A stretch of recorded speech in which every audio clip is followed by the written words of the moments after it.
Welcome to JS రుచి channel. ఈరోజు కోడిగుడ్ల కూరను రుచిగా సింపుల్గా ఎలా తయారు చేసుకోవాలో తెలుసుకుందాం. ముందుగా మీకు ఎన్ని గుడ్లు కావాలో అన్ని గుడ్లు చక్కగా ఉడకబెట్టి ఒలిసి పక్కన పెట్టుకోండి. ఇప్పుడు 4 పెద్ద సైజు ఉల్లిపాయలు, 4 పెద్ద టమాటాలు, 4 పచ్చిమిరపకాయలు ఈ విధంగా చిన్న చిన్న ముక్కలుగా కోసి ప్రక్కన పెట్టుకోండి.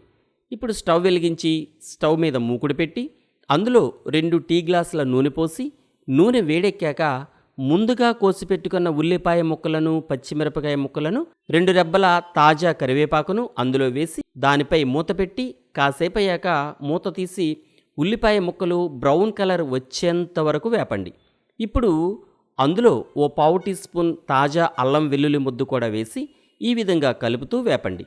ఉల్లిపాయ ముక్కలు ఈ విధంగా వేగాక అందులో ముందుగా కోసి పెట్టుకున్న టమాటా ముక్కలను కూడా వేసి మరోసారి ఈ విధంగా తిప్పి మూత పెట్టి కాసేపు ఉడకనివ్వండి.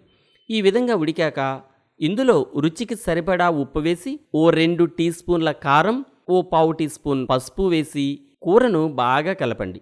కూర ఈ విధంగా రెడీ అయ్యాక ముందుగా ఉడకబెట్టుకున్న కోడిగుడ్లను కూడా అందులో వేయండి. కొంతమంది కోడిగుడ్లకు ఘాటు పెట్టుకుంటారు. కోడిగుడ్లకు ఘాట్లు పెడితే కోడిగుడ్లకు కూడా ఉప్పు పట్టి గుడ్డు రుచిగా ఉంటుంది. మీకు ఎలా ఇష్టమైతే అలా చేసుకుని కూరలో కోడిగుడ్లను కలిపి గరిటెతో ఈ విధంగా తిప్పి ఉంచి నిమ్మకాయ సైజ్ అంత చింతపండును పిసికి ఆ చింతపండు పులుసు కూడా మూకిట్లో ఈ విధంగా పోసి ఓసారి కలిపి కూరను ఇలా ఉడకనివ్వండి. ఇప్పుడు కోడిగుడ్ల కూర రెడీ అయిపోయినట్టే.